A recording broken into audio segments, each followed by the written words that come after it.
Bonjour, dans cette vidéo, nous allons un peu observer quelles sont les différentes options d'impression que vous pourriez avoir en utilisant la classe CISO absent 4A ou 4B.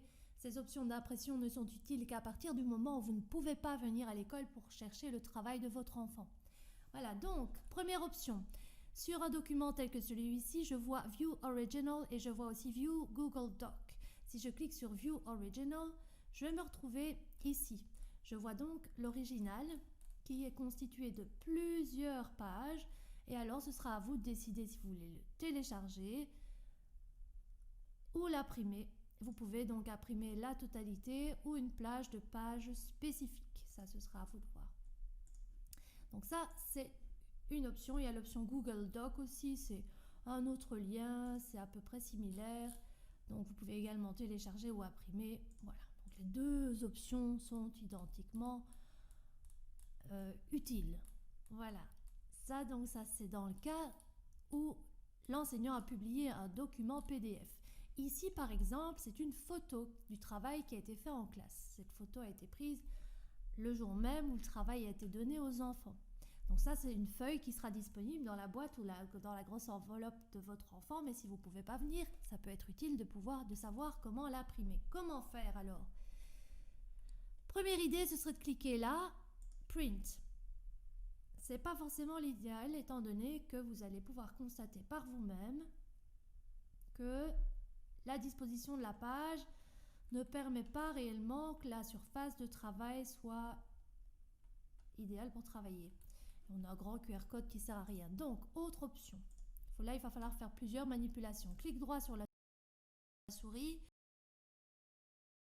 Copier l'image. J'ouvre ensuite un document Word. Un nouveau document Word. Clac, par exemple, Word ou autre chose. Et je vais coller. Donc, généralement, si je fais CTRL V, ça fonctionne. Ou alors, j'ai ici option de collage pour l'image. Cloup. Et je vois mon image qui apparaît. Maintenant, je peux alors remodifier mon image, la rendre plus grande ou plus petite, la repositionner au centre.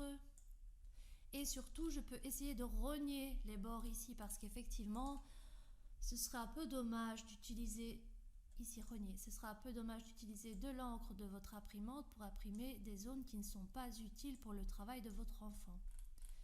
Voilà, donc n'hésitez pas à réduire vraiment la zone d'impression, juste pour voir le travail utile. Si vous voulez encore, vous pouvez modifier la luminosité et le contraste afin de rendre la page un peu plus blanche et économiser encore un petit peu plus d'encre de votre imprimante. Voilà, j'espère que ces explications vous suffiront. Autre petite chose, pour l'onglet, j'ai créé un dossier spécifique. Donc là, si vous cliquez sur l'onglet ici, qui est l'onglet dossier, vous allez voir que vous pouvez trouver uniquement les booklets, les petits livrets que nous utilisons en classe.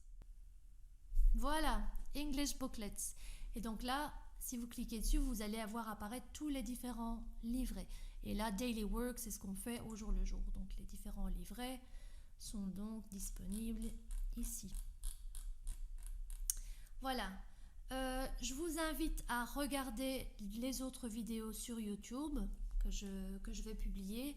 Ah oui, d'ailleurs, je vais rajouter ici un petit onglet, ici en dessous. Je vais rajouter un petit onglet qui s'appellera vidéo tutoriel ou quelque chose dans le genre, sur lequel vous pourrez cliquer pour regarder les liens, pour cliquer sur les liens qui vous ouvriront la page de mes vidéos sur YouTube, vidéos spécifiques pour juste cette classe-là, pas les autres.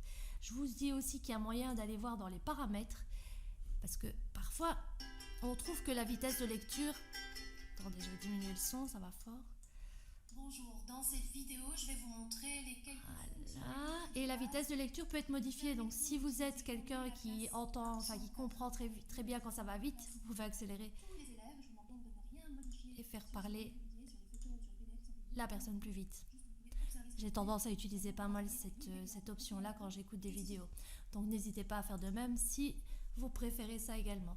Voilà, je vous souhaite de passer une belle journée. Désolée d'avoir pris votre temps. J'espère en tout cas que ces vidéos vous aideront à utiliser au mieux cette classe d'absent 4A ou 4B. Et sachons surtout qu'on a manqué suffisamment d'écoles l'année dernière. Il faut vraiment faire tout ce qu'on peut pour que nos gamins restent vraiment accroché à l'école et rate le moins d'apprentissage possible. Je vous remercie pour votre participation et je vous souhaite encore une belle journée. Au revoir.